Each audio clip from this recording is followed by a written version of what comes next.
Jornal em Foque. Apoio Unisanta, Universidade do Grupo de Excelência do MEC. BocNews, o jornal gostoso de ler e bom de negócios.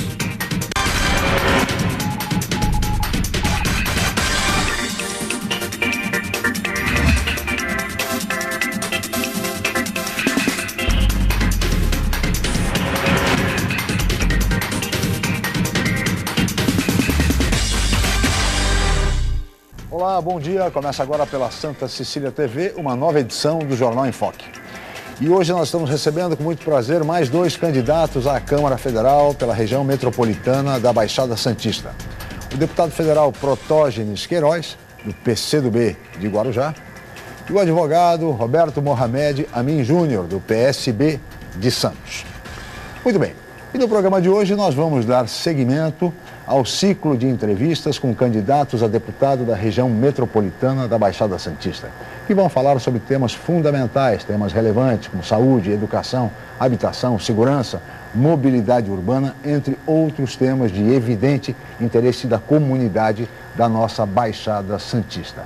E nesta ocasião, os nossos convidados poderão apresentar os seus compromissos, suas propostas, suas ideias, suas iniciativas com relação a um eventual mandato como deputado federal. E dessa forma, o Grupo Enfoque de Comunicação e o Jornal Enfoque contribuem para o processo eleitoral do dia 5 de outubro e também para o aprimoramento da democracia. Mas tudo isso vocês acompanham daqui a pouco, logo após um rápido intervalo comercial. Nós voltamos já com o Jornal Enfoque.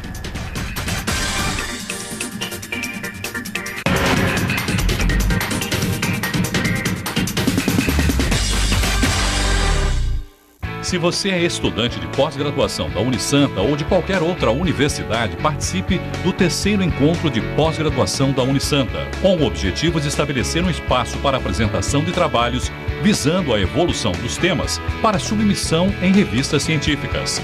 As inscrições são gratuitas até 21 de setembro pelo site www.unisanta.br/EPG.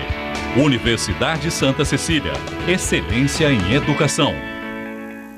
Em novo formato, o site BocNews.com está mais interativo, dinâmico, com conteúdo ampliado e canal próprio de TV na internet. São mais notícias com credibilidade para curtir e compartilhar, em qualquer hora e lugar, seja pelo computador, tablet ou celular. Inclua o BocNews.com na lista dos seus favoritos e tenha ao seu lado a informação indispensável para o dia a dia. Jornal BocNews e BocNews.com. Experiência e inovação para bem informar. Como ministro da Saúde, Padilha fez parcerias para dobrar o número de farmácias populares. E no governo, vou fazer parcerias para trazer mais médicos especialistas para São Paulo. Acesse o nosso site e saiba mais.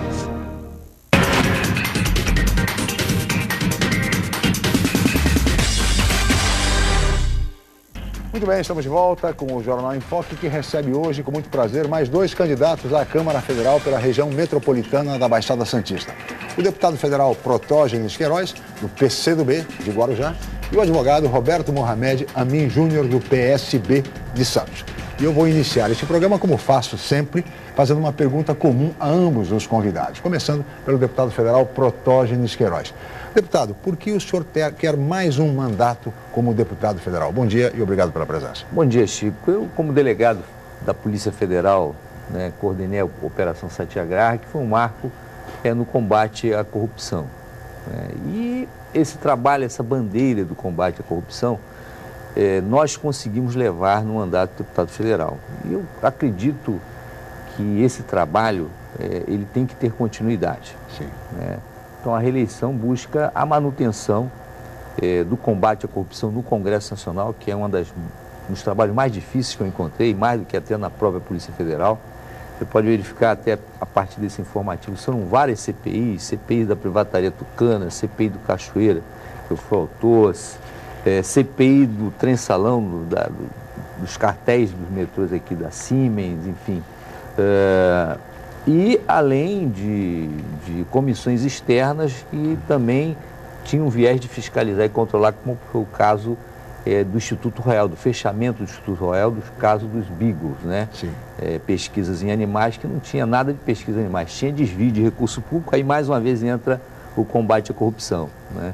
E também nós conseguimos levar uma nova bandeira, né, no nosso mandato, que é o combate ao crack e o combate às drogas. Nós somos presidentes da Frente Parlamentar Mista de Combate ao Crack, onde nós conseguimos realizar um trabalho de prevenção e de tratamento dos dependentes químicos, praticamente que foi tragado por esse flagelo social. Muito bem. Gostaria de ouvir agora o advogado Roberto Mohamed Amin Júnior. Candidato, por que o senhor quer ser deputado federal? Bom dia, obrigado pela presença. Bom dia, Chico. Olha, Chico, desde que eu comecei a participar da mídia com você, há anos atrás, no Instinto Opinião, havia uma pressão a cada 2 anos para que eu entrasse na política. Eu sempre resisti, não porque eu dissesse não vou entrar nunca, e você lembra bem disso, mas eu achava que não era a hora. Primeiro porque eu era muito novo, segundo, eu estava começando, havia uma série de compromissos profissionais que eu não podia abandonar, e eu preferia ajudar os amigos nas campanhas do que sair candidato. Só que chega uma hora em que não dá mais. Eu nunca me esqueço de algumas colocações que o Gastone fez comigo. Eu falei que uma hora você vai ter que se definir e dizer que veio. Eu sempre achei que fiz política de outra forma. Agora chegou a hora de participar ativamente dentro da vida partidária. Eu recebi um convite do vereador Benedito Furtado para ser candidato pelo PSB de Santos. Eu acho que existe um espaço para ser ocupado pelo partido e pela minha forma de trabalhar. É lógico, quem vai votar em mim, vai votar em mim lembrando do cara que questiona, do cara que reclama, do cara que protesta. Não quer um candidato cordeiro, não quer um candidato só para trazer dinheiro para ONG tal, para o hospital tal. Ele está querendo alguém que chegue no Congresso Nacional e denuncie, e berre, porque você pode ser oposição e não ter porta aberta no executivo. Mas o que você não pode é fazer uma oposição patética, como existe hoje.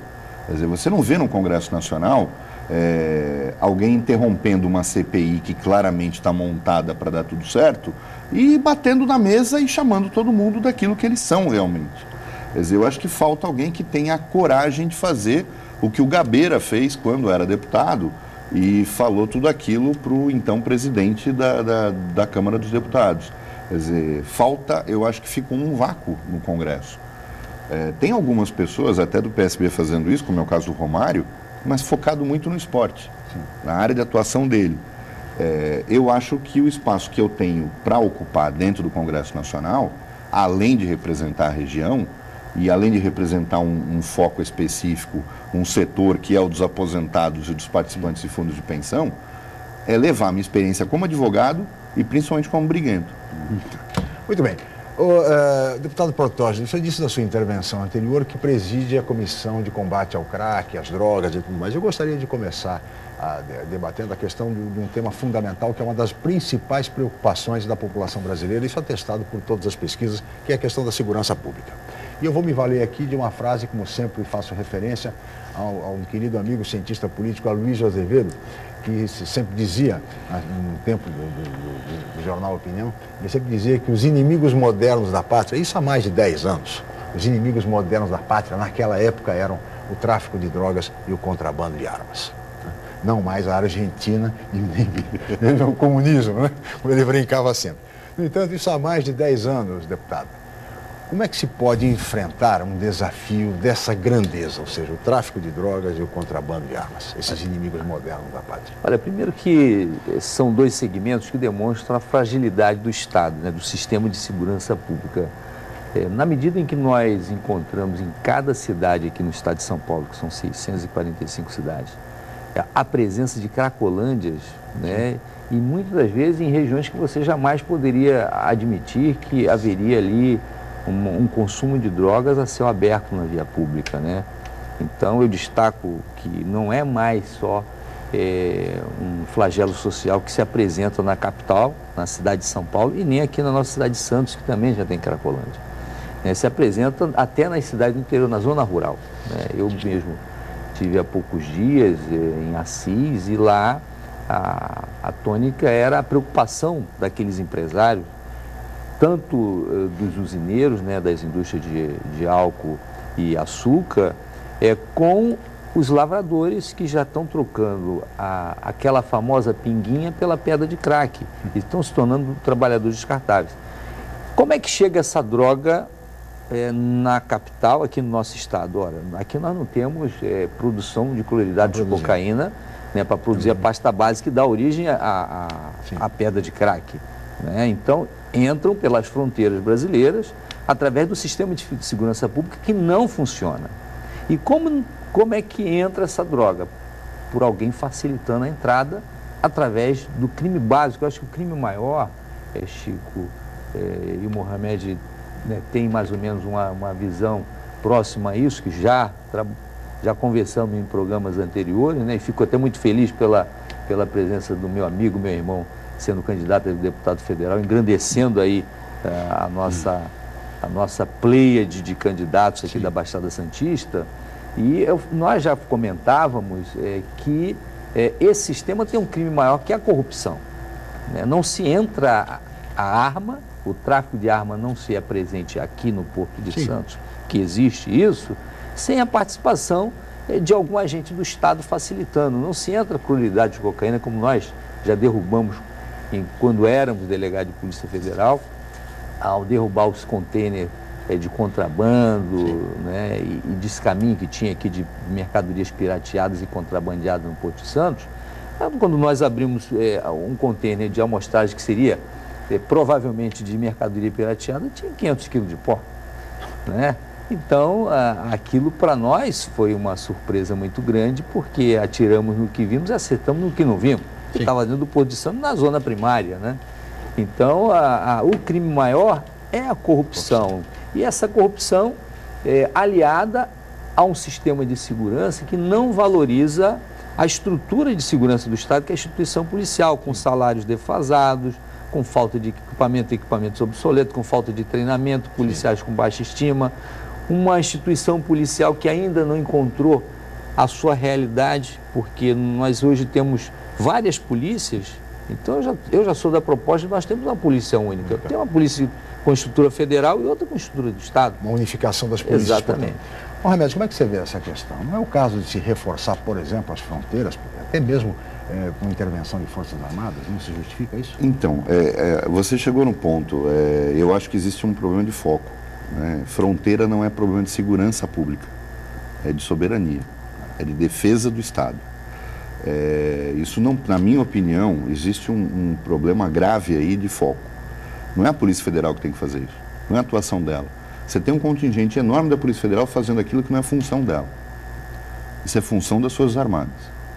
É um absurdo você ter, por exemplo, numa região como a Baixada Santista, 3 quartéis do Exército ocupando áreas enormes, sem utilidade prática nenhuma, não existe função para nenhum dos 3 quartéis do Exército na Baixada. Estou dando um exemplo. Você tem em áreas urbanas 70% das unidades do Exército Brasileiro, quando na verdade você tem pouquíssimos postos de fronteira. Já existem levantamentos, o Brasil precisaria hoje de 180 postos de fronteira na sua fronteira seca. Investir na aviação do Exército, que é formada por helicópteros, não comprando helicópteros de transporte, como o governo fez, mas comprando helicópteros de assalto, como tentou fazer, que foi o helicóptero russo, que é próprio para esse tipo de comando, unidades móveis de radar, você cobre toda a fronteira brasileira. Com a diferença de que você tem o custo de um soldado ser infinitamente menor que o custo de um policial federal.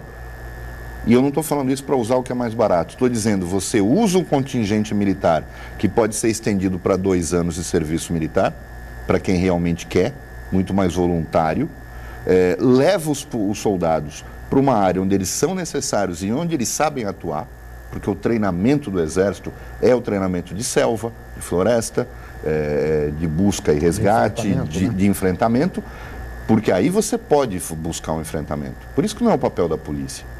Porque você está numa fronteira, se alguém ouve um aviso de não se aproximar, você vai mandar bala nele. Isso é o papel do Exército. O papel da polícia é justamente onde você não pode agir assim.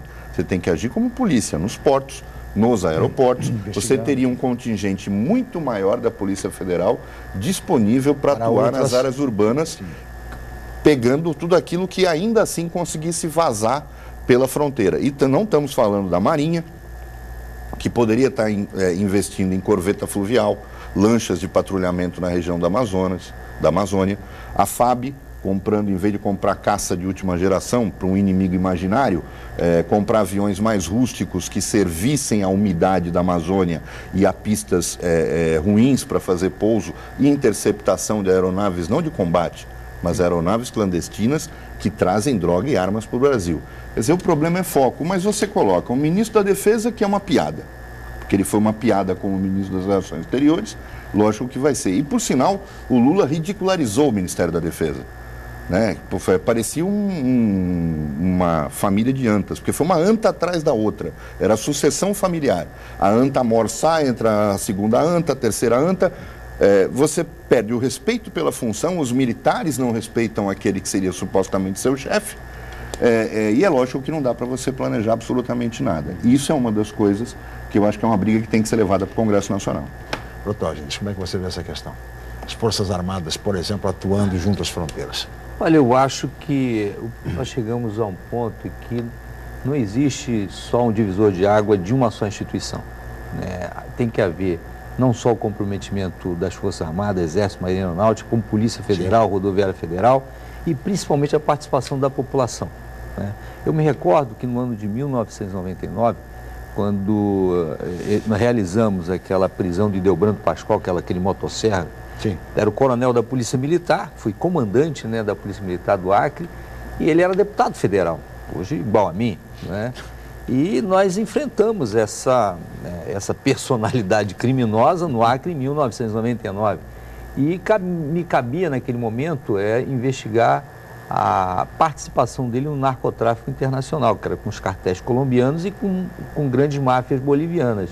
Para nossa surpresa, ao nós iniciarmos essa investigação, a parceria que ele tinha para trazer o cloridrato de cocaína para dentro do estado do Acre, para o Brasil, era de militares do Exército Brasileiro, que traziam inclusive em viaturas militares, né?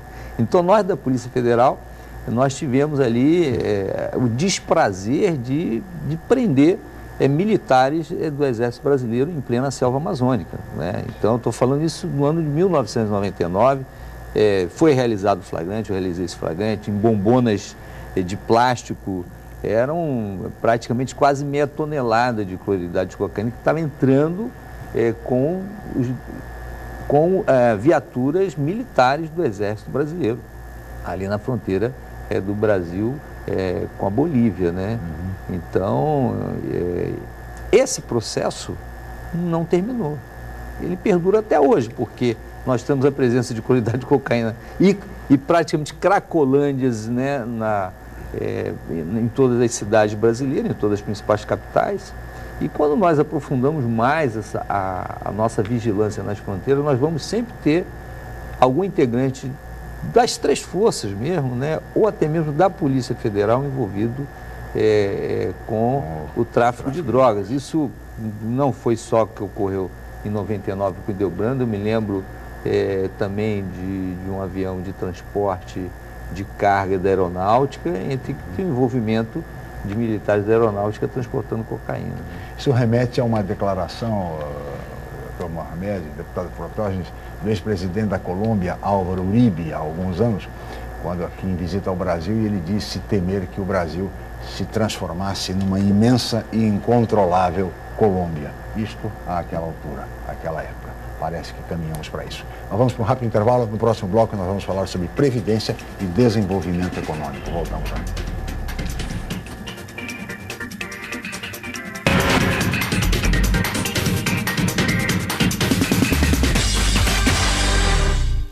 Você ainda tem dúvidas sobre a carreira profissional? Então não perca a 26ª Feira de Profissões da Unisanta.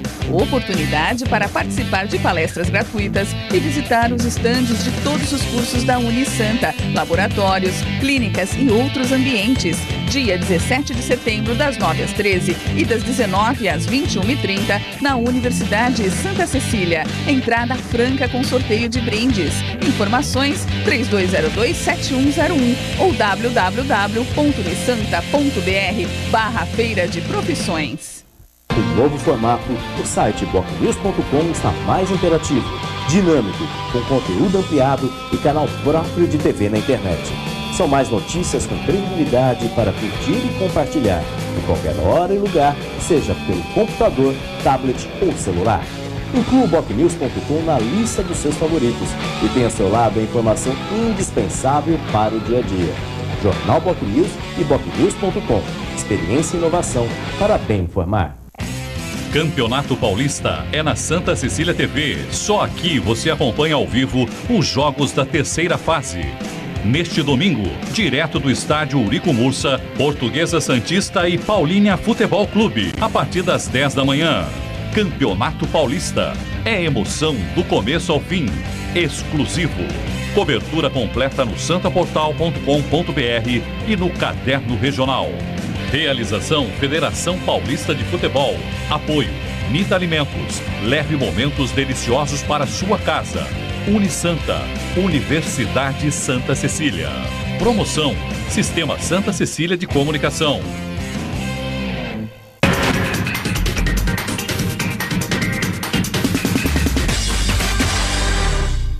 Muito bem, estamos de volta com o Jornal em Foque, que recebe hoje mais 2 candidatos da Baixada Santista à Câmara Federal.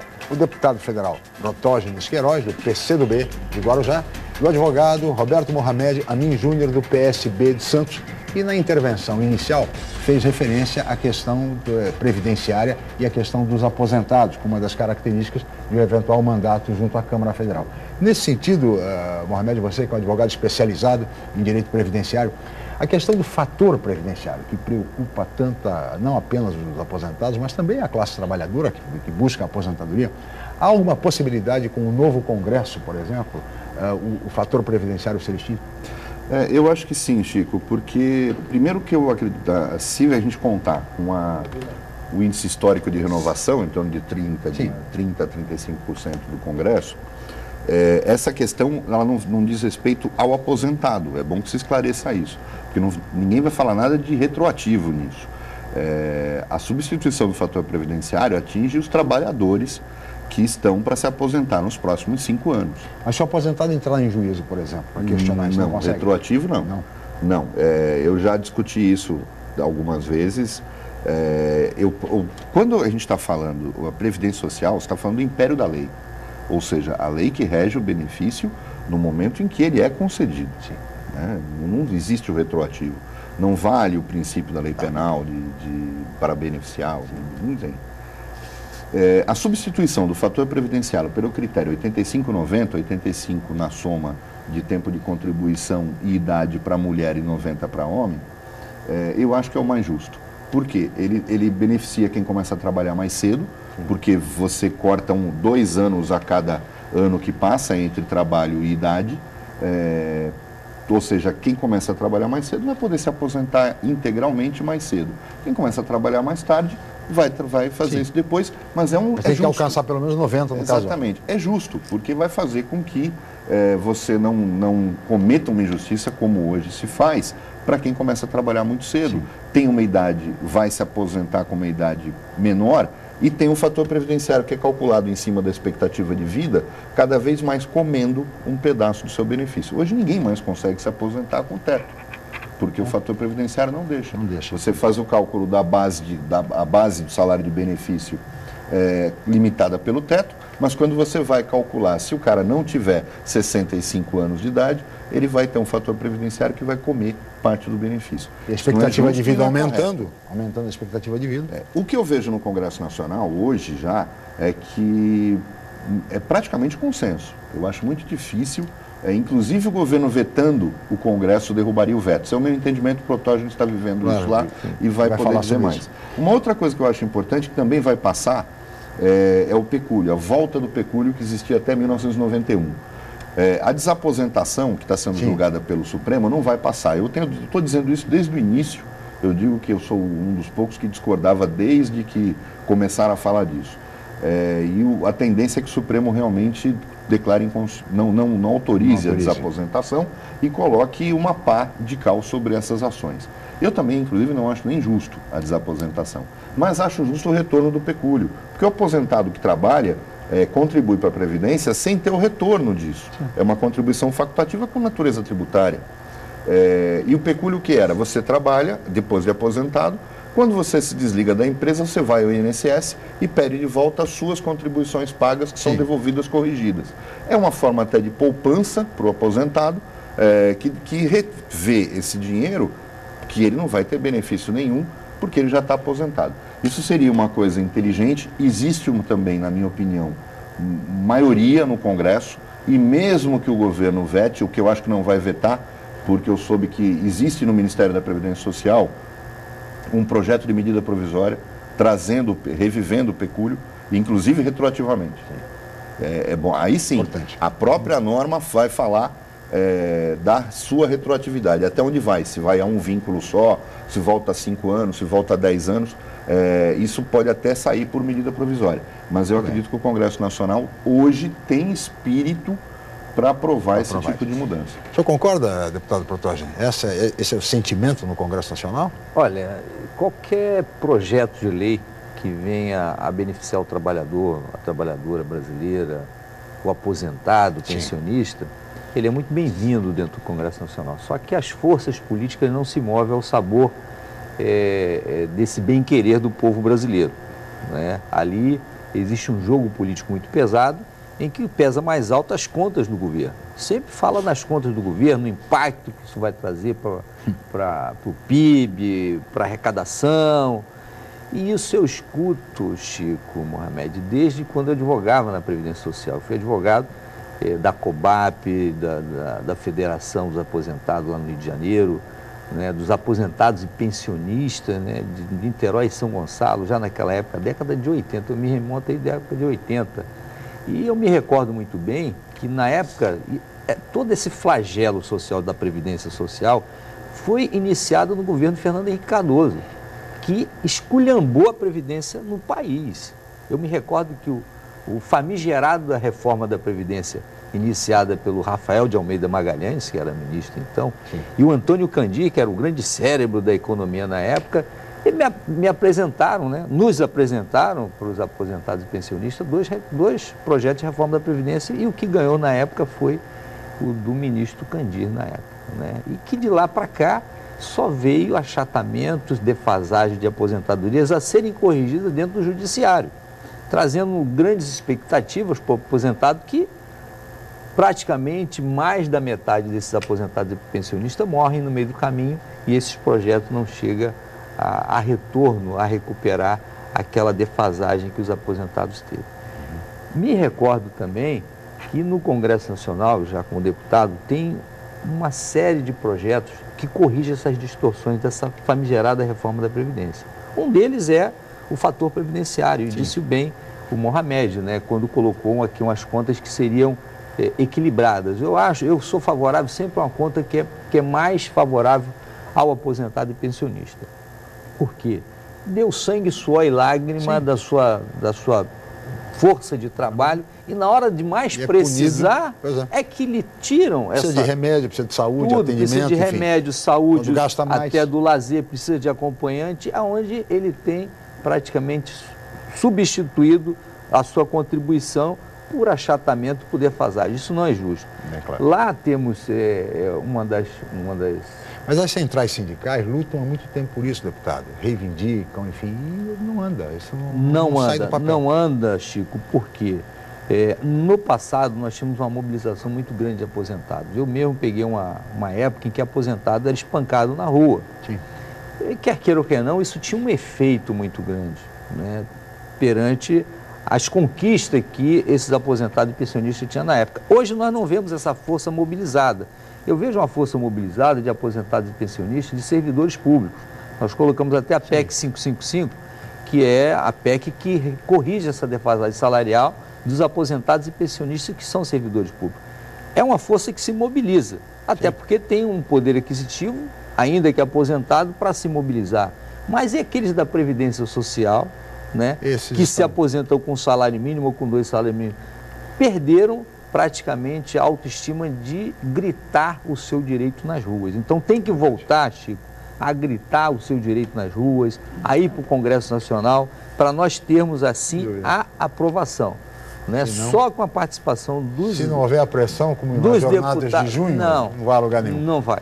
Certo. Falamos sobre os aposentados. Agora, Mohamed, eu queria agora ouvir a opinião de vocês a respeito de uma outra situação que aí envolve diretamente os jovens. Nós temos, pelos últimos levantamentos, um número de jovens, da ordem de 10 milhões de jovens brasileiros de 15 a 20 e poucos anos, que compõem a chamada geração nem-nem, ou seja, nem estuda e nem trabalha. São quase 10 milhões de jovens brasileiros. De que maneira qualificar esses jovens, preparar esses jovens, gerar empregos para esses jovens, enfim, estimulá-los de alguma forma? Olha, isso é um erro muito mais social do que estatal, que a gente está pagando o preço agora. Né? A partir do momento que as famílias começaram a achar que quem tinha que dar educação era a escola, segundo a escola da formação, quem dá educação são os pais. Claro. Então, a partir do momento que você começa a ter essa ausência da família na educação, você cria a geração que não sabe ouvir não. E eu falo isso há uns 10 anos. Eu lido com estagiários de direito. Eles hoje estão mais preocupados em quanto eles vão ganhar do que com o que eles vão aprender. Era mais fácil arrumar estagiário quando tinham 2 faculdades de direito em Santos. Hoje tem 5 e você não consegue arrumar estagiário. Pelo menos não decente, que sabe escrever. Isso é sinal de alguma coisa. Claro. Um claro exemplo para mim é uma boa ideia que não funciona, que é o Pronatec. O Pronatec é um programa nacional de curso técnico, excepcional. A ideia é boa de você, como o Estado não tem condição de colocar uma escola técnica estadual ou federal em cada lugar do Brasil, você faz isso através de instituições privadas de ensino. O Pronatec tem 2 modalidades, os cursos técnicos de longa duração, de 2 anos, e os cursos de curta duração, que são cursos de manicure, recepcionista, tal.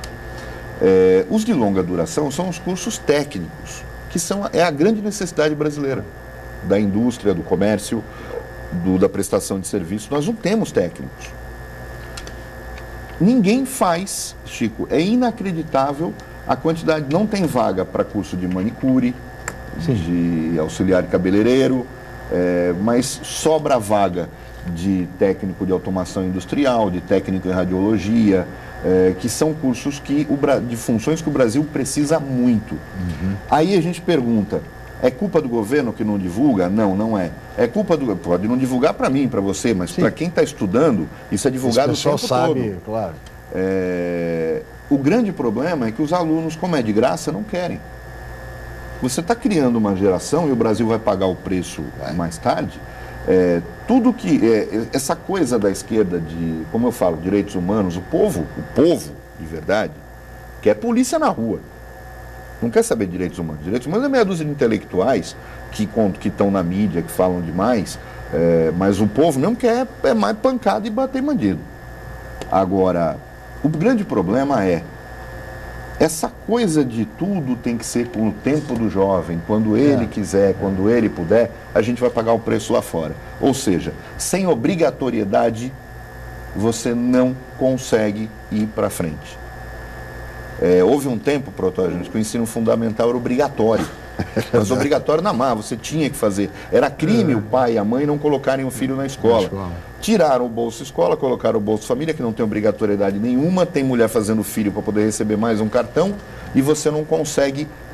bons projetos são jogados fora. O que, na minha opinião, tem que acontecer se a pessoa está desempregada, para participar de qualquer programa social do governo, tem que obrigatoriamente estar matriculado e comprovar presença num curso do Pronatec ou num curso do Vence, que é um outro programa do governo estadual, ou numa escola técnica, mas vai ter que mostrar que os filhos estão estudando. Senão suspende o cartão do Bolsa Família. Se não começar a fazer esse tipo de coisa, e é preciso pressionar o governo para isso... Essa é a instituição da prática do assistencialismo, enfim, isso sem falar na progressão continuada. Mas sobre educação nós vamos falar no próximo bloco. Mas eu queria ouvi-lo agora, Protógenes, com relação a esse grande impasse que a juventude brasileira vive hoje. Não trabalha, não estuda, aguarda o quê? Espera pelo quê? Como estimular essa juventude? Como qualificá-la? Nós estamos diante de uma geração digital, né? Sim. Acho que até as crianças na mais tenra idade, já tem um iPhone na mão, um Samsung, um smartphone. E já mexe nos aplicativos e já se interessa mais por jogos interativos, né, do que mesmo um livro, né, do que mesmo a leitura, né, do que mesmo estudar. Né. Eu tenho ouvido muitas reclamações de professores que estão tendo as suas aulas com pouca participação, né, porque os alunos ficam interagindo escondido o tempo inteiro na sala de aula. Como é que você vai controlar 50 meninos, né, ou adolescentes numa sala de aula com smartphone se comunicando? Então é um problema a ser enfrentado, né, que é um novo modelo de educação que nós temos que atualizar. E nós estamos desatualizados quanto a isso, né? Não adianta ficar só na lousa digital, é uma situação muito mais além da lousa digital, que nós temos que construir um tipo de formação dentro do seio da família. Sim. Né? Nós temos que partir para a educação dentro do seio da família e levar essa nova educação familiar para dentro da escola e vice-versa, interagir. Esse é um ponto. Com relação à estrutura governamental da educação, ainda falta muito, né? Mas toda ação é bem-vinda, né? A questão do Pronatec, eu tenho a visão de que não será a solução dos problemas, das demandas que nós temos na área técnica, principalmente no desenvolvimento do país. Mas é uma solução encontrada, um projeto que inicia com muita expectativa, mas uma expectativa ainda muito aquém da realidade. Eu posso lhe dizer que tem, não vou citar o nome de universidades aqui no programa, mas tem universidade que foi integrada no Pronatec, que abriu 1.500 vagas e começa hoje o curso com 800 e poucos alunos. Não que ela abriu só 800 e poucas vagas, não, é porque não teve procura. Não teve procura em razão dos cursos disponibilizados, né?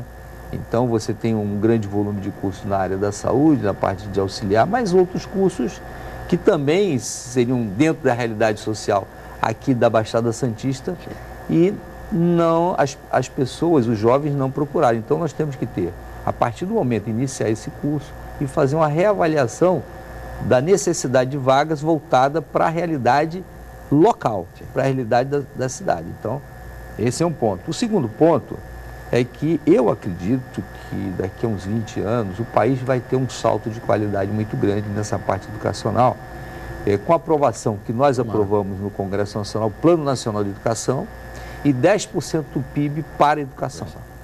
Que esse impacto nós não vai ser agora, né, daqui a 5 anos, nem nesse governo que entrará, nem no próximo presidente, nem no próximo. Daqui a 20 anos nós vamos começar a saber se... É o que se espera. Exatamente, se isso vai ter um resultado. Agora, a minha preocupação, Chico, e você entende muito bem de educação, é que nós não façamos desses grandes projetos na área da educação uma revolução imediatista como é a questão da progressão continuada.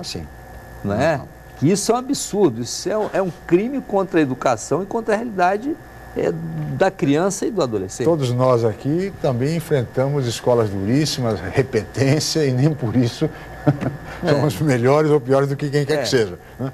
É uma realidade. Mas, enfim, nós vamos continuar falando sobre educação e também sobre saúde, temas fundamentais, no próximo bloco. Nós vamos para um rápido intervalo, voltamos já com o Jornal em Foque.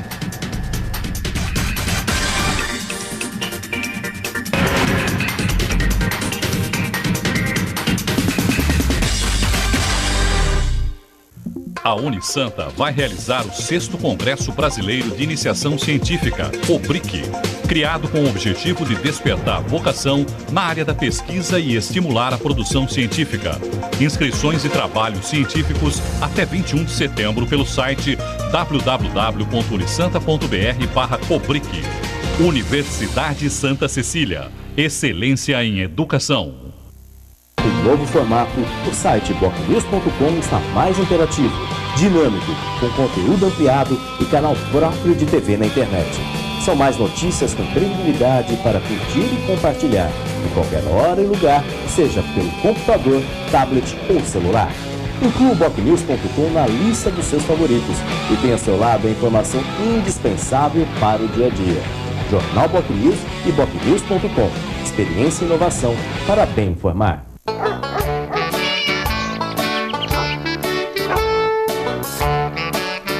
Os animais de estimação têm sentimentos, assim como nós. Eles sentem fome, frio e medo.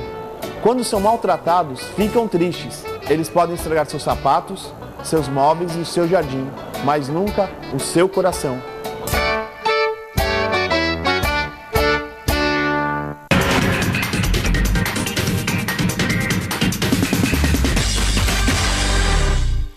Muito bem, estamos de volta com o Jornal em Foque, que recebe hoje 2 candidatos à Câmara Federal, mais 2 candidatos da região metropolitana da Baixada Santista. O deputado federal Protógenes Queiroz, do PCdoB de Guarujá, e o advogado especializado em direito previdenciário, Roberto Mohamed Amin Júnior, que é do PSB de Santos. E nós vamos continuar conversando nesse bloco sobre educação, iniciamos no bloco anterior, e também falar um pouco de saúde. Com relação a isso, doutor Roberto Mohamed, a questão da educação. Como é que se pode, afinal de contas, alcançar no Brasil um ensino público de qualidade? É por meio da educação integral? Enfim, como é que o senhor vê essa questão? Eu acho que o ensino fundamental integral, em tempo integral já passou da hora. Nenhum país desenvolvido, eu estava lembrando no intervalo, nós fizemos um programa, Uma Opinião Uma Vez, em que o assunto foi a revolução que a Irlanda fez. Nós estamos falando da Irlanda do Norte, que é a Irlanda independente, na educação. E se tornou, e foi exemplo para toda a Europa. Um grande pacto. Um país em pequeno, favor da educação, que nunca foi da elite econômica europeia, acabou dando uma lição para a Alemanha, para a França, para a Inglaterra. Por quê? Porque durante 10, 15 anos priorizou a formação de professores, que puderam provocar uma revolução na educação a partir daí durante 15 anos. Quer dizer, foram 30 anos... Uma geração, pelo menos, de investimento para você colher frutos. Porque hoje nós temos professores desqualificados dando aula. Por quê? Porque hoje você não olha para o que você quer ser. Eu quero ser professor de história. Eu quero ser professor de geografia. Não. São os cursos menos procurados nas faculdades, justamente as licenciaturas e os bacharelados para dar aula. Quer dizer, é um grande problema isso, quando você não forma professores. Porque você começa a desvalorizar a profissão. E não é só por salário. Eu me espanto quando eu vejo categorias profissionais de professores, de curso superior ou do ensino médio básico, brigando só por salário. Eles não brigam por condições de trabalho, por respeito.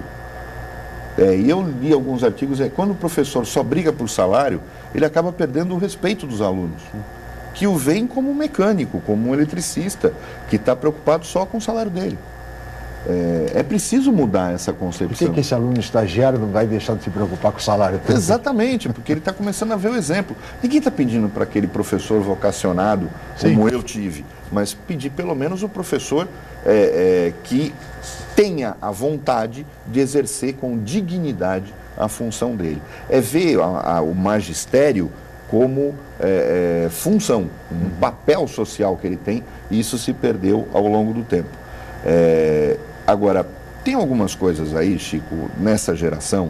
Por exemplo, no Facebook, se você digita uma determinada profissão de uma empresa como empregadora, ganha uma chamada VASP. Mas não é a VASP, companhia aérea. Sim. É uma sigla que significa vagabundos assumidos sustentados pelos pais. Quer dizer, ele é uma brincadeira dos jovens, mas é uma coisa que eles estão deixando entrar e está ficando. É bonito dizer isso. Como se fosse a coisa mais normal do mundo. Como se não fosse um motivo de vergonha. E obrigação dos pais terem que... Exatamente. Que é isso? Quer dizer, eu acho que a gente está começando a ter uma inversão de valores que chegou no seu limite. Ou a gente faz alguma coisa, e eu acredito que isso passa necessariamente por um tratamento de choque. Ou seja, a relação direta entre programas sociais e a obrigatoriedade de frequentar o ensino normal, ou o ensino técnico, ou o ensino superior. Agora, inútil e na praia, não. Você pode até ficar, mas não vai poder participar de nenhum tipo de programa social. Seria um início para começar a mudar alguma coisa. Deputado Protógenes, como resolver essa questão? Veja, e olha, o Brasil tem um déficit de 300 mil professores do ensino básico. Língua portuguesa, matemática, história, geografia. Chico, eu acho que o problema do país está no fundo do poço. Infelizmente, à medida em que esses escândalos aparecem, né, de Petrobras, cartéis do metrô, quer dizer, revelando que as passagens do transporte público não é esse preço que é pago pela população. O processo de privatização que teve foi um processo fraudulento, um processo de roubalheira no país, né? Na época do seu Fernando Henrique Cardoso. Isso é um processo que praticamente entronizou na população, que passou a avaliar a República como um ser que não faz parte daquela sua vida, né? Ou do seu cotidiano. Então, cada um cuidando um pouco da sua igreja, cada um cuidando um pouco do seu pedaço, e desassociou e desagregou os segmentos mais importantes e estruturantes da República, né? Falávamos ainda há pouco sobre segurança pública e problemas da segurança pública. Falávamos, né, ainda há pouco da Previdência Social e problema na Previdência Social. Sim. E nós estamos abordando o problema da educação também, exatamente com o problema. Nós não estamos apontando aqui algum tipo de solução que transformou socialmente o país através da educação, muito ao contrário. Mas aquilo que o Mohamed disse ainda há pouco da Finlândia, da Irlanda, né? É uma realidade. Também a Coreia, há vários outros exemplos. Coreia, China, os grandes países que passaram pelos problemas que nós estamos passando, solucionou esses problemas a partir da educação. Eu estive recentemente na Turquia e lá se lançou um grande movimento na Turquia, chamado Movimento Himmet, que existe há mais de 90 anos na Turquia. E eles identificaram que todos os problemas que existiam na Turquia de ordem da educação, da saúde, de infraestrutura, de segurança, violência, tudo aquilo que hoje ocorre no Brasil, advinha de estruturar o país nesses segmentos que estavam praticamente desgastados. E organizou-se a classe média e a elite turca numa pesquisa, identificaram e refinaram essa pesquisa que a saída para o problema da Turquia era na educação. E se lançaram num grande projeto nacional de educação, que é um dos modelos de educação na Europa. Então, Chico, não estou falando que essa é a solução do nosso problema. Por isso que esse país precisaria de um pacto federativo pela educação. Eu acho que chegou o momento aqui de nós estamos vivendo aqui aquilo que o Raimundo Faoro falou no passado. É o grande Raimundo Faoro, que foi presidente do Conselho Federal da OAB, presidente do Conselho Nacional da OAB, foi um grande articulista, né? E escrevia artigos maravilhosos. O Raimundo, na época eu me recordo, ele tem uma frase muito séria, ele falou assim, olha, se nós não recuperarmos esses valores, que aqui ainda falávamos, né? Dos valores, né? Da ética, da moral, enfim, dos compromissos que o indivíduo tem, nós vamos ter que refundar essa república. E eu acho que chegou esse momento, porque aqui é tudo normal. Aqui se tornou a normalidade roubar o país, né? É pai roubando, filho roubando, irmão roubando, sobrinho roubando. É um crime em família, né? Imagina que no passado eu prendi o banqueiro Daniel Dantas, eu prendi ele, a irmã dele, o cunhado, todo mundo. Era todo mundo roubando, né? Aí prendi o Paulo Maluf, prendi junto com o filho. Né? Você percebeu? Eu prendi o contrabandista lá, o Quinchão, prendi ele, prendi a mulher dele, prendi o irmão dele. Quer dizer, isso na cabeça, né, desse jovem que ainda há pouco o Mohamed falava, né, aqui, e que você também falou, né, do jovem desocupado, do jovem que não quer compromisso, está muito em cima do que nós estamos vivendo hoje. Que você, no modelo que o país está hoje, você tem duas opções de formar seu filho. Essa situação. Ou formar o seu filho para ser otário, ou para ser um espertalhão, um corrupto, né? Então, Chico, chegamos um momento de que só se corrige isso educando. Eu até cunhei uma frase que ela retrata um pouquinho do que o país vive hoje, né? Para a solução. Educar, educar, educar, para não corromper e não ser corrompido. Educação é a única, na verdade, a única alternativa. Mohamed, rapidamente, questão da saúde. A presidente Dilma admitiu publicamente que a saúde pública não é minimamente razoável no Brasil. É estranho, né, ela ter dito isso. Disse em entrevista no Jornal Nacional. E ela foi até devagar, né? Ela falou, não é verdade. A verdade é o seguinte, a saúde pública é um caos. E é um caos, e não é por falta de dinheiro. Tem esse detalhe. Toda hora eu ouço a mesma coisa. Gestão, sobra dinheiro na saúde. Sobra dinheiro. O que tem é roubalheira demais. Mas tudo isso, Chico, como educação, eu acho que tem dinheiro suficiente na educação. Não precisa de 10% do PIB. O que a gente precisava era o seguinte: em primeiro lugar, extinguir os tribunais de conta dos estados, dos municípios e acabar com a palhaçada no TCU, que agora vai ser a pior de todas, né? Vão nomear a Ideli Salvati para o Tribunal de Contas da União.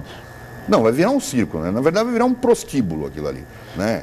Inclusive no meu partido, o Eduardo colocou a mãe dele lá. Tá brincadeira, né? É a casa da mãe Joana, literalmente. Tem que acabar. Você tem que ter fiscalização no Brasil. Fiscalização efetiva para onde os recursos vão.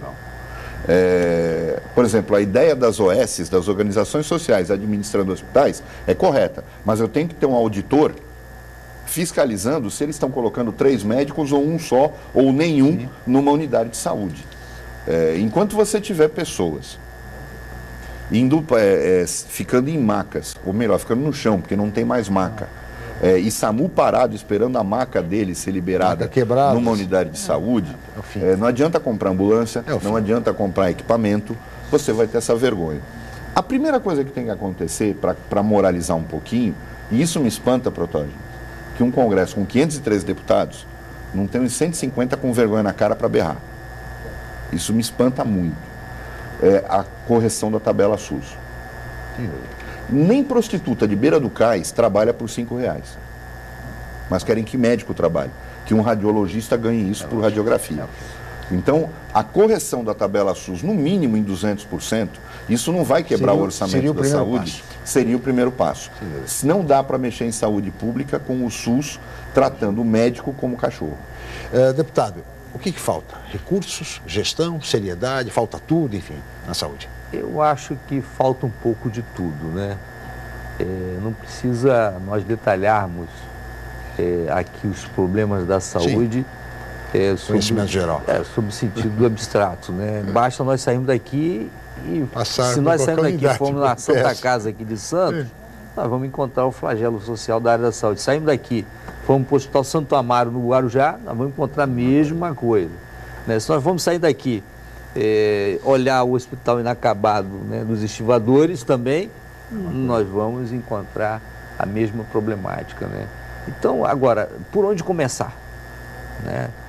Recurso tem, em abundância, porque sobra recurso nessa área, sobra tanto que é roubado diariamente, sobra tanto que a roubalheira é infinita e esse saco ainda tem fundo, né?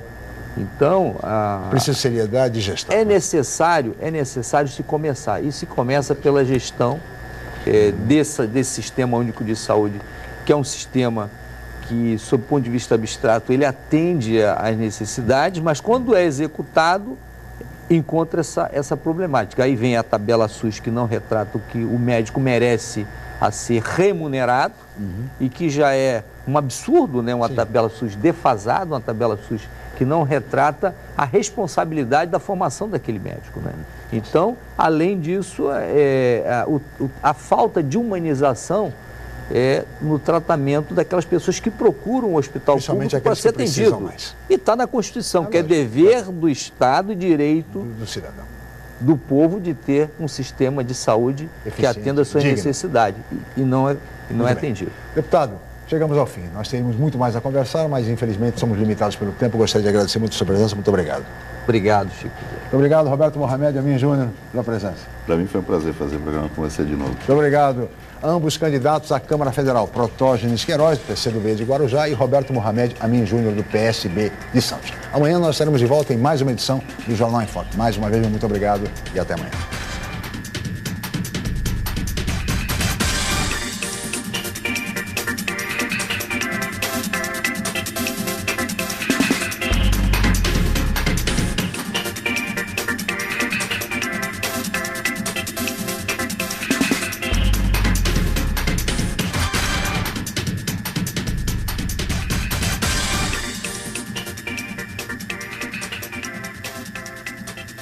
Jornal em Foque.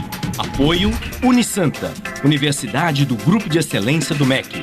BocNews, o jornal gostoso de ler e bom de negócios.